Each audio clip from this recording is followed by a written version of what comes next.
नमस्कार, मैं हूं गौरव अग्रवाल। आप देख रहे हैं अड़ी, क्योंकि हमें है देश की पड़ी। आज हमारी टीवी स्क्रीन पर आप ये जो शब्द देख रहे हैं, ये मौजूदा मालदीव विवाद से जुड़ चुके हैं। ये जो शब्द आप देख रहे हैं हमारी टीवी स्क्रीन पर, ये जो आप शब्द देख रहे हैं, ये मालदीव में क्या हुआ ये आप जानते हैं, और नहीं जानते तो हम आपको बताएंगे। लेकिन पहले इस शब्द मालदीव में चीन का मोय मोय, जो आज हमारा नाम है, इसमें मोय मोय का मतलब आप समझिए। इंटरनेट के जरिए हर फोन में पहुंचा यह शब्द सर्बियन भाषा का शब्द है, जिसका अर्थ है निराशा और ग्लानि।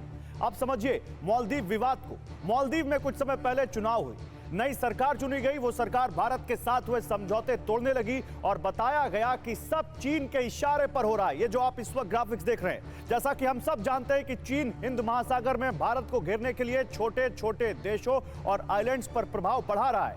अब मालदीव के राष्ट्रपति शपथ लेने के बाद चीन पहुंच गए हैं, लेकिन मालदीव में चीन का मोय मोय कैसे, ये बताते हैं आपको। कुछ दिन पहले हमारे प्रधानमंत्री नरेंद्र मोदी अपने लक्षद्वीप पहुंचे। समुद्र किनारे photo, video internet, social media में डाले गए और कुछ नेटिजन ने इसे मालदीव को भारत का जवाब कहा।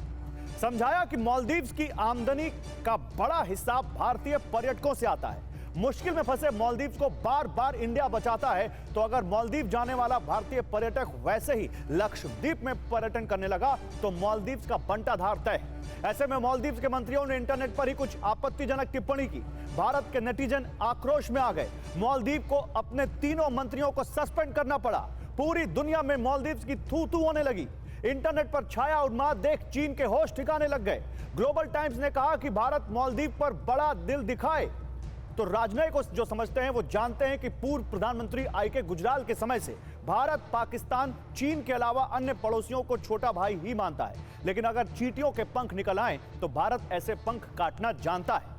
यह कमाल इस बार सीधे सीधे जनता ने कर दिया है। भारत मालदीव के डिप्लोमेट को बुलाकर 5 मिनट में लौटा देता है, लेकिन उससे पहले ही मालदीव के 3 मंत्री सस्पेंड हो जाते हैं और चीन मालदीव के लिए दया की गुहार लगाने लगता है। देखिए, इसी से जुड़ी एक बड़ी खबर आ रही है, एक ब्रेकिंग न्यूज आ रही है। मालदीव विवाद पर चीन के सरकारी अखबार ग्लोबल टाइम्स की पोस्ट। मालदीव के लिए समृद्ध अर्थव्यवस्था जरूरी, चीन लक्ष्य हासिल करने में अहम साथी, यह कहा ग्लोबल टाइम्स ने।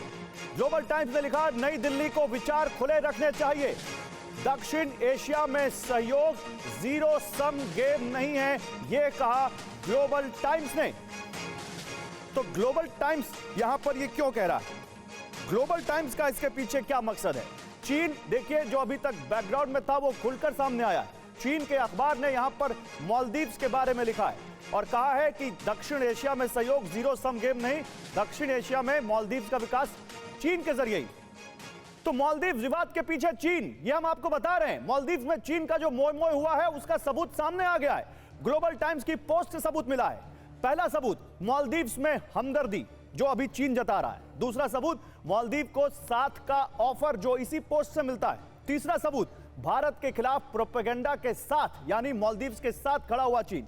चौथा सबूत, मालदीव को मदद का लालच, वो कह रहा है कि दक्षिण एशिया में मदद या सहयोग जीरो सम गेम नहीं है। पांचवा सबूत, दक्षिण एशिया में बड़ा भाई बनने की चाल यहां पर चीन की दिखती है। तो जो मौजूद आप देखने को देख रहे हैं, मौजूद सरकार वो जिस तरह से इंडिया आउट कैंपेन के बाद आई, उसके ऊपर तो आरोप ये भी है कि चीन उसको फंडिंग करता है। इस पर बात करने के लिए मेरे साथ दीपक वोरा हैं, पूर्व राजदूत। मेरे साथ प्रशांत पिट्टी जुड़ेंगे, ईज माई ट्रिप के को founder. Major general retired GD Bakshi साहब हैं as defence expert. Major general Yash Maurya हैं as defence expert. Anil Trigunayat, पूर्व राजनयिक, मुझे ज्वाइन कर रहे हैं। पाकिस्तान के पत्रकार हस्साम दुर्रानी साहब हमारे साथ इस पैनल में हैं। आप सभी का स्वागत है। लेकिन अम्बासडर वोरा, शुरुआत आपसे। ये चीन का मालदीव में जो मोय मोय हुआ है, इस पर आपका क्या कहना है? आभारी हूं कि आपने ये शानदार मौका दिया है सर, बहुत अच्छा लगता है। एंड यू आर ब्रिलियंट, जिस प्रकार से आपने इंट्रोडक्शन दिया है बहुत अच्छा लगता है मुझे सुन के। बाकी आपके पैनलिस्ट हैं, उनकी बात सुनेंगे। चीन जो है, अब बेगानी शादी में अब्दुल्ला दीवाना, वो यहाँ क्या कर रहा है सर? मैं आपके सामने 3 चीजें कहना चाहता हूं, फिर आप खुद अपना आप निर्णय कर लीजिएगा कि मैं सही कह रहा हूं कि नहीं।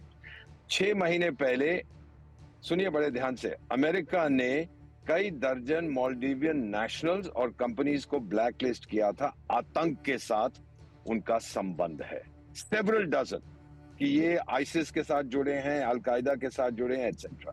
दूसरी चीज, जिस रफ्तार से ग्लोबल वार्मिंग चल रही है, हमारा मानना है विशेषज्ञों का कि शायद इस दशक के आखिर तक 2030 तक मालदीव्स डिसअपियर हो जाएगा। चीन बड़ा परेशान है, जो उसने लोन्स वगैरह उनको दिए हैं वो सब डिसअपियर हो जाएंगे। तो ये जो आपने देखा है, इनका ब्रवाडो इसको अंग्रेजी में कहते हैं, जो इनके डेप्यूटी मिनिस्टर्स ने पोस्ट किया है। अंग्रेजी की कहावत है, ब्रवाडो is an extreme form of insecurity. एक पॉलिटिकल इनसिक्योरिटी है क्योंकि आपका आतंक से संबंध जो है वो स्पष्ट हो चुका है। आपकी एग्जिस्टेंशियल इनसिक्योरिटी है कि कहीं आप गैब ना हो जाएं। आपकी इकोनॉमिक इनसिक्योरिटी है क्योंकि आपका जो एक्सटर्नल डेट है वो आपके $5 बिलियन जीडीपी के बराबर पहुंच गया है। आपके फॉरेन एक्सचेंज रिजर्व्स के 500 मिलियन है। और फाइनली सर, उनकी ये है फीलिंग कि किसी ना किसी तरह से अगर हम भारत को नीचा दिखाएं तो हम अपने आप को बहुत बड़ा, कोई बड़ी पदवी हम हासिल कर लेंगे। चाइना ये समझता है, चाइना ₹1 उनको नहीं देगा। राष्ट्रपति वहां गए हैं चाइना को बताने कि टाइगर, जो पैसे मैंने तेरे वापस करने हैं मुझे माफ कर दे, मुझसे गलती होगी, मेरे पास पैसे नहीं है। और दूसरा उससे कहने कि फिक्र मत कर, ये अमेरिकी और ब्रिटिश और फ्रेंच जो भी बेसिस चाहते हैं हमारे आइलैंड पे, हम उनको नहीं देंगे क्योंकि आप तो हमारे डार्लिंग हो। इन कारणों के लिए गया है, कुछ नहीं मिलने वाला। जिस तरह से मैंने पीपल पावर देखी है, एंड थैंक यू सर, आपने इस इशू को हाईलाइट किया है। सोशल मीडिया के जरिए ऑलरेडी हमने कत्लेआम, पीएम साहब ने तो पाकिस्तान के बारे में कहा था कत्ल की रात, हमने तो कत्लेआम शुरू कर दिया है on the Maldives tourism industry. इससे ज्यादा मैं क्या कह सकता हूं सर। नहीं, बहुत बड़ी बात आपने कह दी है अपने समअप में। बहुत शुक्रिया एम्बेसडर वोरा, अपना वक्त हमें देने के लिए और बताने के लिए कि आखिर इस पूरी कहानी के पीछे क्या है। लेकिन जनरल बख्शी, क्या लगता है आपको कि एक भारतीय सेना उस वक्त गई थी जब 1988 में मालदीव्स में तख्ता पलट होना था, और आज एक बार फिर जब मालदीव्स सरकार चीन की गोद में बैठ गई तो भारत की आम जनता ने सर्जिकल स्ट्राइक कर दी सोशल मीडिया पर? बिल्कुल सही फरमा रहे हैं आप। मैं देखिए 1988 में मिलिट्री ऑपरेशंस डायरेक्टरेट में सेवारत था जब हमने मिशन ऑपरेशन कैक्टस लॉन्च किया था मालदीव्स को बचाने के लिए। जब अब्दुल्ला लुत्फी के टेररिस्ट ग्रुप ने जाके मालदीव की सरकार का तख्ता पलटना शुरू किया था और कब्जा कर लिया था मालदीव्स के ऊपर, उनके जो कैपिटल है माले के ऊपर उसका कब्जा था, और वो उनके जो प्रेसिडेंट थे गयूम साहब उस वक्त वो सेफ हाउस में छुपा के ले गए थे मालदीवियन डिफेंस फोर्सेस। तब ब्रिगेडियर बलसारा के नीचे हमारे पैराज 5 पैरा जो थी वो वहां पे गई थी और उन्होंने जाके ये पूरे विद्रोह को कुचला था। फिर अब्दुल्ला लुत्फी जो है एक जहाज को हाईजैक करके ले गया, एक उनका मिनिस्टर और उसकी वाइफ को भी पकड़ के ले गया। किसने छुड़ाया था? भारत की नौसेना ने छुड़ाया था। किसने निजात दिलाई? भारत की फौज ने निजात दिलाई। जब मुसीबत होती है तो हमारे पास आते हैं। और जब साहब आपको समृद्धि आनी शुरू हुई हमारे टूरिस्ट की वजह से, तो आपने आंखें दिखानी शुरू करी। आप सडनली इस्लामिस्ट बन गए, आप सडनली तुर्की के बड़े सगे हो गए और आप बिल्कुल कट्टरपंथ के ऊपर आ गया है ये जो वहां पे सरकार है। और अभद्र भाषा और गाली गलौज आपने हमारे प्रधानमंत्री को देना शुरू किया है। तो साहब फिर कीमत तो आपको चुकानी पड़ेगी। माफ कीजिए, it is not a one way street कि हम केवल आपकी मदद करते रहे। आप मदद देकर गालियां दें, गालियां सुनाए, दैट इज नॉट ऑन। अगर आपकी टूरिज्म बंद हो गई, you can pack up and go home. जैसे अभी बता रहा था मेरे बड़े 70% एम्प्लॉयमेंट टूरिज्म से है उनका, कि 5 बिलियन का लोन है, $700 मिलियन है बैंक में।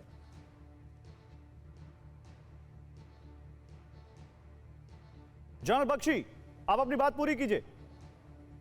जी, मैं कह रहा था कि साहब इतने कृतज्ञ, इतने जो है कि हमने इतना किया है इनके लिए, बहुत दुख होता है। वहां के लोग भी बहुत अच्छे लोग हैं, बड़े हॉस्पिटेबल लोग हैं, लेकिन जो सरकार ने रुख दिखाया है तो फिर टिट फॉर डैट तो साहब आपको मिलेगा।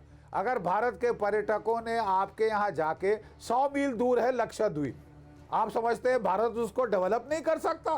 भारत आपको कहीं पीछे छोड़ देगा। और उनके 2% का कोई ठीक है। मिनिस्टर था, वो भी जूनियर मिनिस्टर, जो कह रहा था कि आपके कमरों से बदबू आती है तेल की, नारियल के तेल की या कौन से तेल की, मुझे नहीं मालूम, लेकिन इस तरह की वो खिल्ली उड़ाने की कोशिश कर रहा बिल्कुल। था, जो देश $5 अरब कर्जे में है। जो देश $5 अरब कर्जे में है और उसके टूरिज्म का बहुत बड़ा चंक या कहें टॉप 3 में से एक चंक भारत से आता है, वो देश ऐसा कर रहा है। और भारत के आम लोगों ने, भारत के नेटिजन्स ने बता दिया कि वो इस वक्त किस स्थिति में है। लेकिन जनरल मोर, मैं आपसे एक स्ट्रैटेजिक सवाल पूछता हूं। जनरल मोर, जो इस वक्त हिंद महासागर में मालदीव्स की जो स्ट्रैटेजिक लोकेशन है, डिफेंस के हिसाब से जो लोकेशन है, मौजूदा विवाद में आप उसको कैसे देखते हैं? देखो गौरव, पहले तो धन्यवाद, आपने मुझे इनवाइट किया। मैं लक्षद्वीप भी जा चुका हूं और मालदीव्स के एरिया को भी अच्छे से जानता हूं, उस पूरे इलाके को। तो देखो, उसकी बहुत इंपॉर्टेंस है और भारत और मालदीव्स के रिलेशनशिप बहुत गहरे हैं और जो कि कल्चरल भी है, पीपल टू पीपल कांटेक्ट भी है। उनके बच्चे यहाँ पढ़ने आते हैं और टूरिज्म एक फैक्टर है, बट इतना ज्यादा उसको उन्माद से बोलने की जरूरत नहीं है। बहुत अच्छे रिलेशन है। सरकार ऐसी आई है जो कि इस मुद्दे पर आई कि भाई गो बैक इंडिया के मुद्दे पर, ये भी आती जाती रहेगी। कभी प्रो इंडियन गवर्नमेंट आ जाएगी, उसके बाद सारा कुछ फिर से ठीक हो जाएगा। इंडिया ने बहुत मदद की है मालदीव्स की। और टूरिज्म की जहां तक बात है, यस, इंडियन टूरिस्ट का वहां पर काफी रोल है, इंडियन टूरिस्ट कहा जाते हैं। लेकिन मैं आपको ये भी बता दूं कि वहां 60 देशों से फ्लाइट रोज मालदीव्स में आती हैं। 60 फॉरेन कंट्रीज से वहां पे डायरेक्ट फ्लाइट्स आती हैं। तो और बहुत अच्छा उन्होंने डेवलप किया हुआ है। हमारे पास और बहुत खूबसूरत जगह, कोई मुकाबला नहीं करने की जरूरत। भारत बहुत विशालकाय देश है, बहुत बड़ा देश है और सबको पता है कि देखो हमारे नजदीक है। जब कोई मुसीबत आएगी, कल कोई साइक्लोन आएगा, पानी अगर चढ़ गया, अगर 1 फुट 2 फुट पानी चढ़ गया, तो माले के लोग हम शरण देंगे उनको। ये उनको पता है। हमारी नेवी का रोल, हमारी आर्मी का रोल वहां पे कितना है। और पीपल टू पीपल बहुत गहरे संबंध है। मालदीव्स के लोग दिल्ली में आते रहते हैं, हमारे लोग भी जाते रहते हैं, बहुत घनिष्ठ संबंध रहे। ये थोड़ी सी एक कह लो कड़वाहट आई है, बट बड़े देशों के रिश्तों में या हमारे नेबरहुड में हमारे लिए जरूरी है कि हम एंगेज करके रखें सरकार को भी। और जहां तक कोशिश हो, चाइना बहुत दूर है मालदीव से, पता है लोगों को, और हमें कोशिश करनी चाहिए कि हम एंगेज करके रहें। और ये नेट के ऊपर जो चल रहा है 2-4 दिन के अंदर निकल जाएगा। And relationship should maintain. और लोग पहचानते भी हैं इस चीज को, मालदीव्स के लोग, कि भारत कितना इंपॉर्टेंट है सामरिक दृष्टि से भी और एक अच्छे नेबर की दृष्टि से भी। और कोई विपदा आएगी, सबसे पहले भारत ही जाएगा उनकी मदद करने। और उसके बावजूद अगर वहां की सरकार के मंत्री कुछ ऐसा बोले, तो फिर ये क्या मालदीव ही हो सकता है? क्या एम्बेसडर त्रिगुनायत, आपको लगता है कि मुद्दा मालदीव है या फिर मुद्दा चीन है जो एक्सपोज हो गया?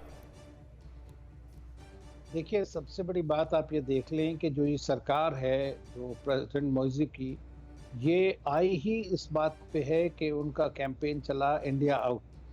तो वो शुरू से ही वो इस तरह नेगेटिव कैंपेन के ऊपर आए हैं। और जो आपने देखा इस वक्त में जो जिस तरह के कमेंट्स आए हैं, ये उसी का एक नतीजा है। अब उसके बाद आप उनको सस्पेंड करिए, कुछ करिए, डैमेज तो हुआ है और इस डैमेज की भरपाई भी उन्हीं को करनी पड़ेगी, उसकी कोई और नहीं कर सकता है।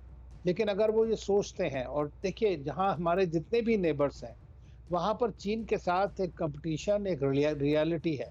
और मेरा कहना यह है कि जो इमीडिएट नेबरहुड है, इसी को नहीं, दुनिया में कहीं पे भी भारत और चीन के बीच ये एक हमेशा कंपटीशन चलता रहेगा इन्फ्लुएंस के लिए, इसमें कोई शक की बात नहीं है।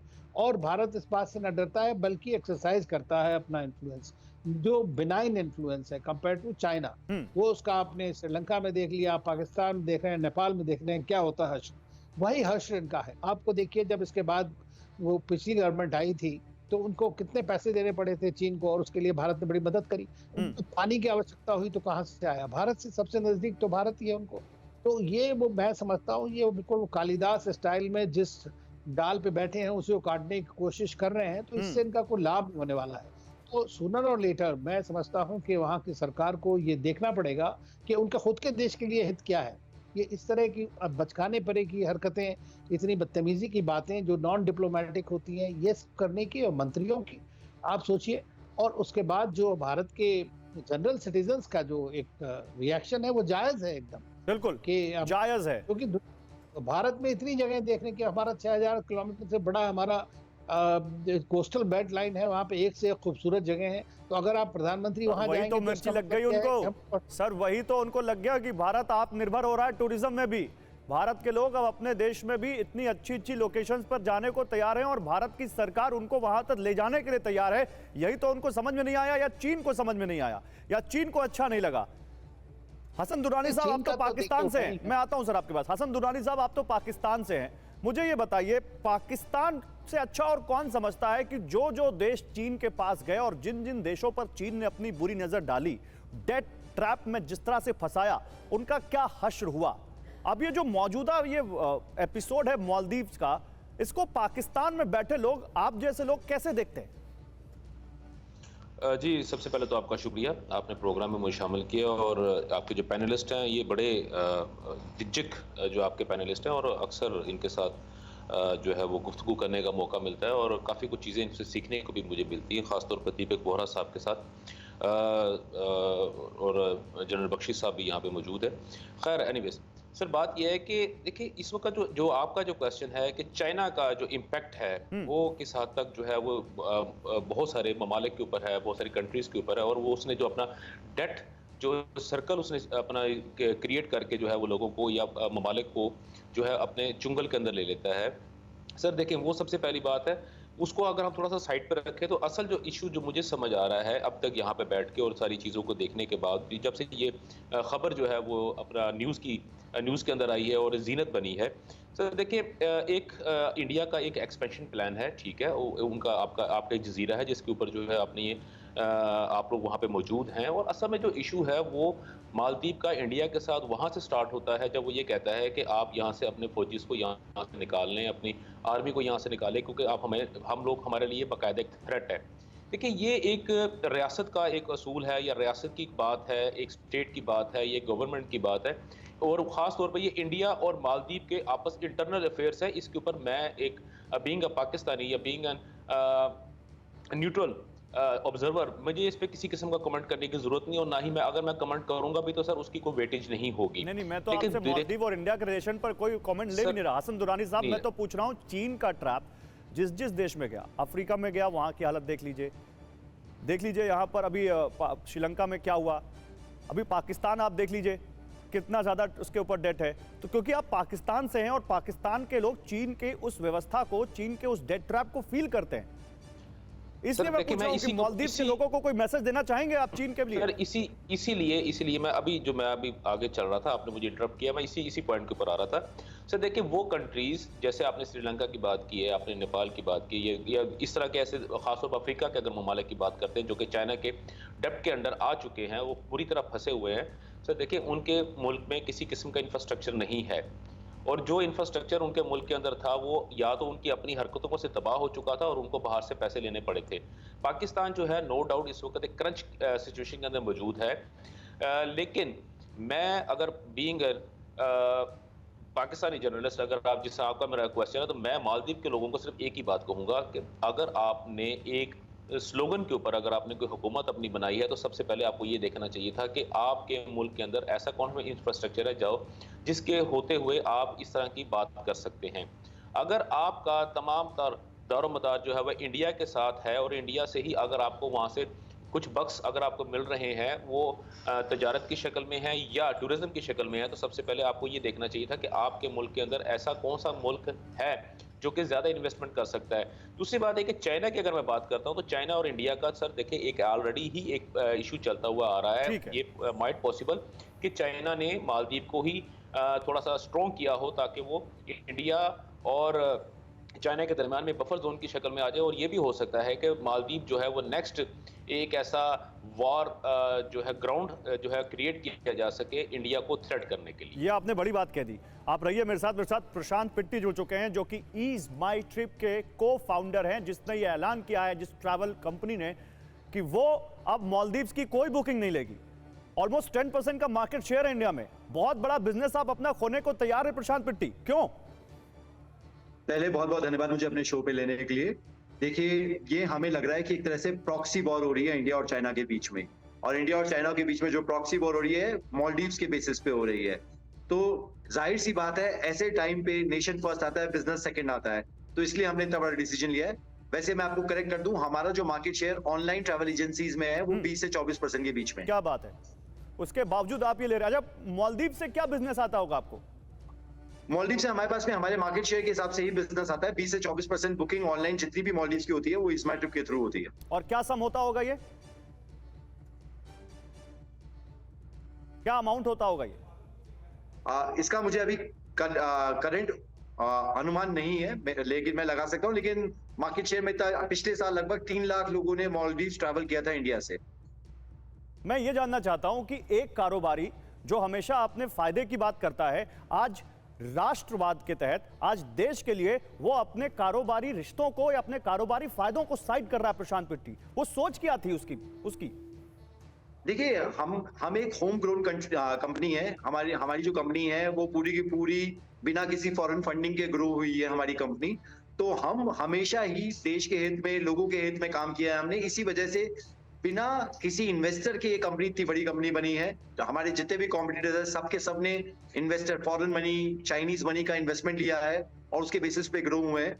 तो हमने, ये पहली बार नहीं है कि हमने ऐसा डिसीजन लिया है जो कि बिजनेस के हित में ना हो बल्कि लोगों के हित में हो, देश के हित में हो। जैसे कि कोविड के दौरान भी हमने, जब एयरलाइन से हमें पैसा नहीं आया था, हमने तब भी लोगों को रिफंड कर दिया था 130 करोड़ रुपए अपने कैश रिजर्व से। मुझे एक आखिरी सवाल का जवाब दे दीजिए प्रशांत पिट्टी, है। अभी तक आपने अपने प्लेटफॉर्म पर मालदीव्स की कितनी बुकिंग कैंसिल की या ऐसे कितनी क्वेरीज आ रही हैं आपके पास? देखिए, हमने टिकट्स कैंसिल नहीं किए, जितनी टिकट्स बन चुकी है। लेकिन अब कल से कोई भी मालदीव्स की टिकट नहीं बना पाएगा फ्यूचर में इस बार ट्रिप की। हमने ये सिस्टम किया है। हम लोगों को परेशान भी नहीं करना चाहते थे। जिसने टिकट बनाई है वो अगर खुद से कैंसिल करे तो हम बिल्कुल तैयार हैं उनको रिफंड करने को। आपके पास कैंसिलेशन की रिक्वेस्ट आ रही है? कैंसिलेशन की रिक्वेस्ट आ रही है, बहुत दबा के कैंसिलेशन की रिक्वेस्ट आ रही है। देखिए, जो अभी सिचुएशन हुई है, जो बिना प्रोवोकेशन के वहां से उन्होंने स्टेटमेंट्स दिए हैं, उसके बाद कौन ही सोशल मीडिया में मालदीव्स की पिक्चर डालेगा अपने साथ में? आप ये भी सोचिए। तो मालदीव्स जाके कोई क्या ही पिक्चर डालेगा, क्या ही वीडियोस डालेगा मालदीव्स की। इसलिए लोगों की कैंसिलेशन की रिक्वेस्ट भी भर भर के आ रही है। बहुत शुक्रिया प्रशांत, आपने अपना टाइम हमें दिया। तो देखिए, मालदीव से कारोबारी रिश्ते तोड़ने वाले प्रशांत पिट्टी को आप सुन रहे हैं। एक तो उन्होंने बताया कि उन्होंने बिजनेस बंद कर दिया मालदीव की बुकिंग का, दूसरा वो कह रहे हैं कि भर भर के रिक्वेस्ट आ रही है कैंसिलेशन की। जनरल बख्शी, तो आम लोगों ने तो यहाँ पर अपना भरपूर, यहाँ आप कह सकते हैं मालदीव्स को ये बताने के लिए कि भारतीय कैसे अपनी सरकार का, अपने प्रधानमंत्री का सम्मान करते हैं और उसके लिए क्या कर सकते हैं वो तो किया, लेकिन आगे अब यहां से स्ट्रैटेजिकली क्या स्टेप हो सकता है? आपको क्या लगता है चीन को जवाब कैसे दे सकती है ये सरकार मालदीव्स के इस एपिसोड में? देखिए, मैं कह रहा हूं कि हर नेशन का सेल्फ इंटरेस्ट होता है। मैं खुद मालदीव्स गया हूं, बहुत सुंदर जगह है, वहाँ के लोग भी मुझे बहुत पसंद हैं, अच्छे लोग हैं। हम ऐसे काल में गए थे जब बहुत ही एक प्रो इंडिया गवर्नमेंट वहाँ पे थी, मॉडर्निस्ट गवर्नमेंट थी, मॉडर्निस्ट आउटलुक था। यू कांट हैव अ जिहादी आउटलुक एंड एक्सपेक्ट टूरिस्ट्स, इधर टेररिस्ट और टूरिस्ट, आपको ये चूज करना होगा। उस वक्त भी वो सरकार चिंतित थी कि वहाबाइजेशन हो रही है और जिहादाइजेशन करने की कोशिश की जा रही है मालदीव्स की भोली भाली जनता की। वो बड़े सेक्युलर माइंडेड लोग हैं, ओपन माइंडेड लोग हैं। मुझे पूर्ण विश्वास है कि वो अपना राष्ट्र हित खुद समझते हैं। सबसे नजदीक उनके भारत है। कोई विपदा, कोई सुनामी, कोई कुछ भी आए, अगर कोरोना भी आता है तो हम मुफ्त में दे रहे हैं अपने वैक्सीन। हम चीन की तरह मुनाफाखोरी नहीं कर रहे। हमको पक्का यकीन है कि वहाँ जो बुद्धिजीवी लोग हैं वो इतना तो सोचेंगे कि श्रीलंका ने उधार लिया चीन से, क्या हाल हुआ श्रीलंका का। पाकिस्तान ने उधार लिया, क्या हाल, आज वो इकोनॉमिक मेल्टडाउन की कगार पे हैं ये दोनों देश। ठीक है साहब, अब मुसीबत आ रही है नेपाल में, अब श्रीलंका ने तो भुगत लिया, आप क्यों भुगतना चाहते हैं? वाई डू यू, कहते हैं कि wise man learn from the experience of others. मुझे पूर्ण विश्वास है कि अपना राष्ट्र हित जरूर समझते हैं मालदीव्स के लोग। उनका, we are two countries that are wedded together, we are neighbours. China बहुत दूर है और चाइना तो साहूकारी में फंसा हुआ है, उसने तो पॉपराइज कर दिया है देशों को। आपने जो एक बात कही ना जनरल बख्शी, ऐसा उधार दिया है कि वो तबाही मच गई है। Don't go that way. General Bakshi, जो आपने एक बात कही, टूरिस्ट चाहिए या टेररिस्ट चाहिए, ये उस देश को तय करना है। मैं जरा यहां पर दो तस्वीरें दिखाना चाहता हूं। बिल्कुल तय करना है। मैं वो दो तस्वीरें दिखाना चाहता हूं। ये दो तस्वीरें आज की हैं। ये देखिए, सुबह 9:35 पर जब मालदीव के उच्चायुक्त को भारत ने तलब किया और वो पहुंचे विदेश मंत्रालय, और 9:40 पर वो बाहर भी आ गए। 9:35 पर वो एंट्री करते हैं और 9:40 पर मालदीव्स के दिल्ली में मौजूद उच्चायुक्त आ जाते हैं। उनकी बॉडी लैंग्वेज देखिए, लग रहा है कि तल्ख अंदाज में कोई बातचीत हुई है। अंबेसडर त्रिगनाथ, क्योंकि आप इस डिप्लोमेसी को समझते हैं, क्या हुआ होगा, क्या कहा गया होगा इनसे? देखिए, इस तरह की जब सिचुएशंस में किसी एम्बेसडर को बुलाया जाता है तो ट्रेडिशनली उनको एक रिटन मैसेज दिया जाता है जिसमें अपना कंसर्न एक्सप्रेस किया जाता है पूरी तरह से, और जो डीप डिस्गस्ट जो है मैं समझता हूँ, और क्या उससे अफेक्ट हो सकता है रिलेशंस के बारे में ये सब बताया जाता है।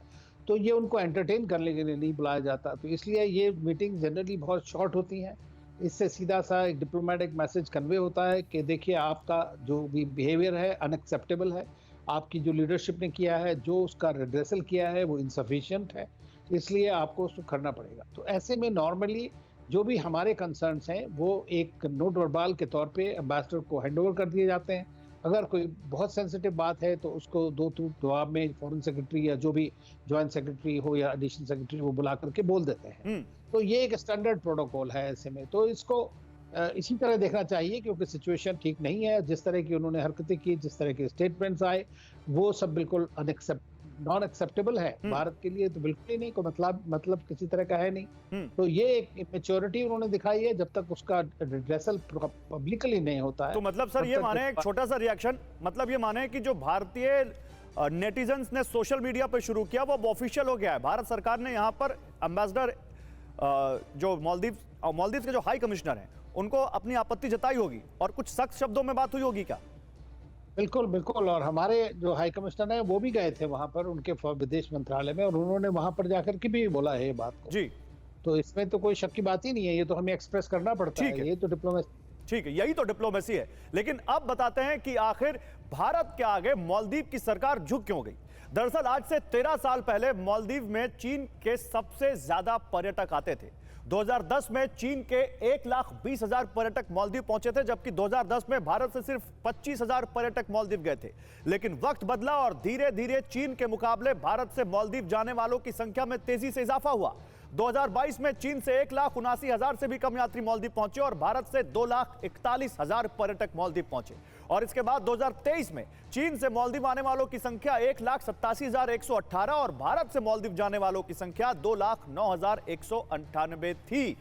इसके अलावा मालदीव और भारत के बीच रिश्ते पक्के होने को लेकर चीन को मिर्ची इसलिए लगी क्योंकि भारत और मालदीव के बीच व्यापार तेजी से बढ़ता जा रहा है। भारत मालदीव के बीच निर्यात और आयात का आंकड़ा अगर देखें तो 2018 में भारत ने मालदीव को 28 करोड़ 61 लाख डॉलर का निर्यात किया और करीब 30 लाख डॉलर का आयात किया। 2019 में 29 करोड़ डॉलर का निर्यात हुआ। 2020 में कोरोना के चलते आंकड़ा थोड़ा कम हुआ, निर्यात का आंकड़ा 24 करोड़ डॉलर के आसपास रहा। 2021 में निर्यात 31 करोड़ डॉलर से बढ़ गया और 2022 में निर्यात करीब 50 करोड़ डॉलर रहा भारत का मालदीव्स को, और आयात आप देख सकते हैं काफी कम इससे। क्या यही पसंद नहीं आ रहा है ड्रैगन को? क्या यही नहीं पसंद आ रहा है चीन को? और इसीलिए इस सब बात से चीन को मिर्ची लगी हुई है क्योंकि भारत तेजी से मालदीव्स के साथ अपना जो एक्सपोर्ट बिजनेस है वो आगे बढ़ा रहा है। जनरल मोर मुझे ये बताइए, अभी बात हुई कि ये मालदीव्स को तय करना है कि उनको टूरिस्ट चाहिए कि टेररिस्ट चाहिए, लेकिन मालदीव ने तो उस सरकार को चुना है जो इंडिया आउट के नारे के साथ आई थी। क्या मालदीव ने गलत चुन लिया?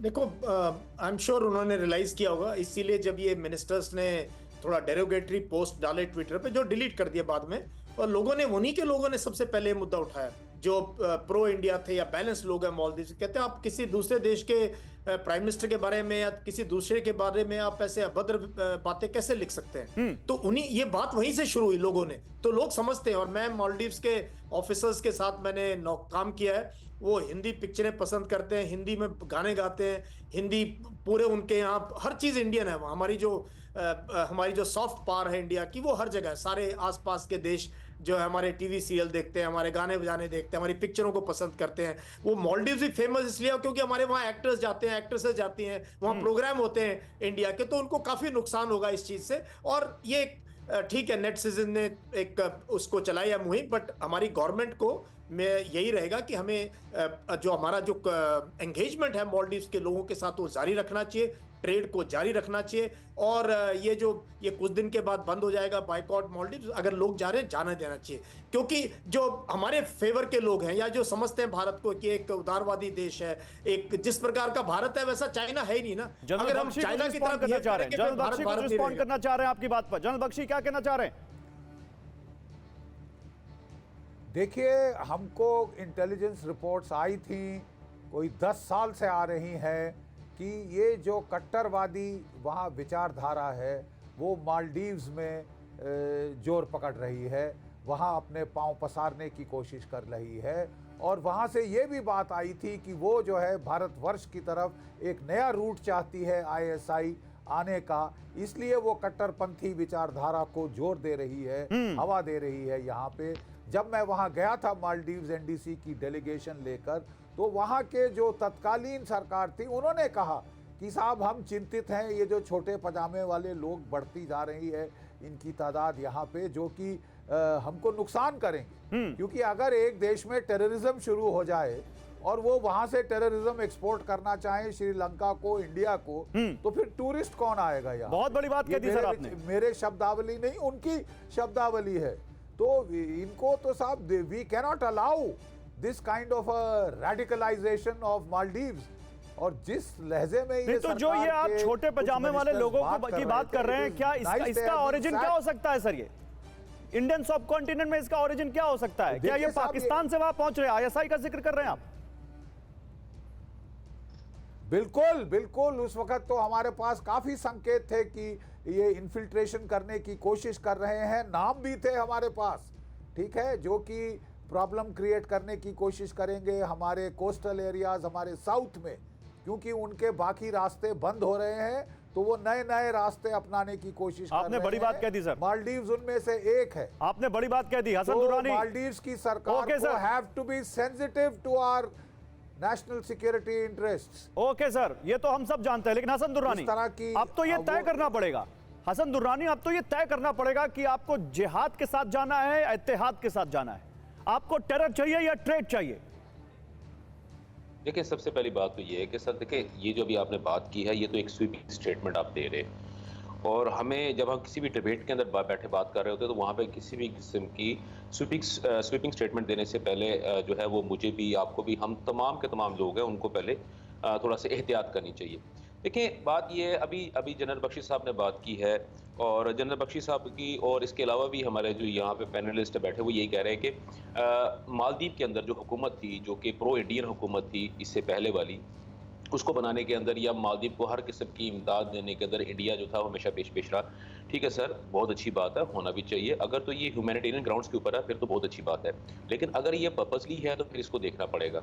दूसरी बात ये कि एक मुल्क और भी है, बांग्लादेश भी है, जिसके अंदर भी इंडिया ने बहुत ज़्यादा अपनी इन्वेस्टमेंट की, और वहाँ पे उन्होंने अपनी आर्मी की भी इन्वेस्टमेंट की, और जिसके नतीजे में बांग्लादेश मुल्क जो है वो आपके सामने 1971 में। अब अगर अभी जनरल बख्शी साहब ने जो बात की है वो ये कह रहे हैं कि जी पिछले 10 साल से जो ISI जो है ना वो इन्फिल्ट्रेशन कर रही है, और वो उनको आंकड़े मिल रहे हैं, और वो जो है वो मालदीव के अंदर जो है इस तरह की हुकूमत को लेके आना चाह रहे थे। तो इसका मतलब सर ये हुआ कि इंडिया की जो जितनी भी तवज्जो थी या इंडिया का जितनी भी एफर्ट्स थी वो सारी की सारी तो ख़त्म हो गई।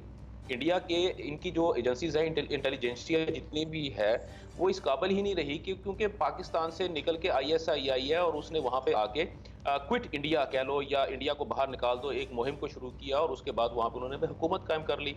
अभी सर मुझे क्या, मेरा भी यहाँ पे छोटा सा क्वेश्चन है सर, क्या इस तरह अभी जनरल बख्शी साहब ये कह रहे हैं कि वहाँ पे ISI ने ये सारा काम करवा रही है, तो क्या सर बांग्लादेश के अंदर अभी जो रिसेंट हुआ है और वहाँ पे जो इलेक्शन हो रहे हैं, वहाँ पे अपोजिशन जो है वो इलेक्शन को मान नहीं रही, और वहाँ पे जो हमले शुरू हो चुके हैं, वहाँ पे फसाद शुरू हो गया, क्या वो भी ISI ने करवाया?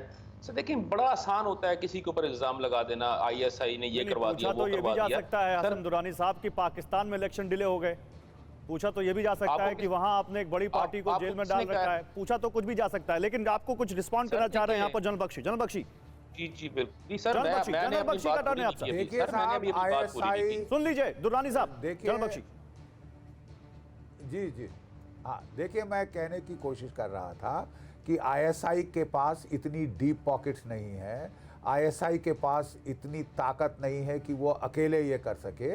वो मिलके कर रही है चाइना की स्टेट सिक्योरिटी ब्यूरो के साथ। ठीक है साहब, मैं आपको बहुत कुछ बता सकता हूँ, मैं सिर्फ इशारा दे रहा हूँ आपको। आपकी डीप पॉकेट्स नहीं है, चाइना की है। चाइना ने आपको, अफसोस ये है कि एक मोहरा बना दिया है अपने हथकंडे खेलने के लिए, और जो इस्लामिक कट्टर पंथ वहाँ फैलाने के लिए उसको आईएसआई से अच्छा मोहरा नहीं मिल सकता। माफ़ कीजिए, आपका जो भूमिका है वो मोहरे की है वहाँ पे, कि सेल्फ कंग्रेचुलेशन करना कि आईएसआई ये कर सकती है, वो कर सकती है, भारत जो ना चाहे वो भी करवा सकती है। तो you are over estimating the ISI's capability. ISI वहाँ चाइना के साथ मिलकर जो कुछ कर रही है वो कर रही है।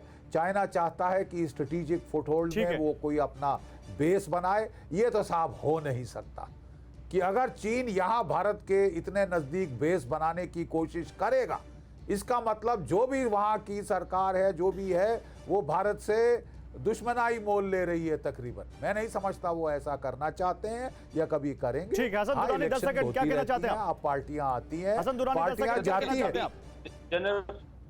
जनरल बख्शी साहब ने कहा ठीक है सर, वो सीनियर हैं, आर्मी में रहे हैं, उनकी हर बात को मैं मान लेता हूँ। मैं उनकी इस बात को भी मान लेता हूँ कि वो किसी काबिल नहीं है आईएसआई, लेकिन सर कम से कम एट लीस्ट जनरल बख्शी साहब इस बात का बिल्कुल इतराफ़ कर रहे हैं कि आईएसआई की वजह से इंडियन आर्मी, इंडियन इंटेलिजेंसिया और इनकी जितनी भी जो एजेंसीज हैं वो बेचारी इस काबिल ही नहीं है कि वो हर वक्त उनके दिमाग के ऊपर। ठीक है जनरल बख्शी, 10 सेकंड में आपका जवाब। समय खत्म है जनरल बख्शी, 10 सेकंड में आपका जवाब। मैं सिर्फ इतना कहूंगा आपको, please wait and watch. Please wait and watch, wait and watch, सब कुछ दिख जाएगा। बहुत शुक्रिया आप सभी लोगों का, आप तमाम मेहमानों का बहुत शुक्रिया हमारे साथ जुड़ने के लिए। तो देखिए, मालदीव में चीन का मोह मोह ये तो साबित हो गया इस डिबेट में भी कैसे यहां पर चीन एक्सपोज हुआ है। अड़ी में बस इतना ही, लेकिन टीवी9 भारतवर्ष पर खबरें लगातार जारी रहेंगी। आप तमाम दर्शकों का बहुत शुक्रिया, थैंक यू।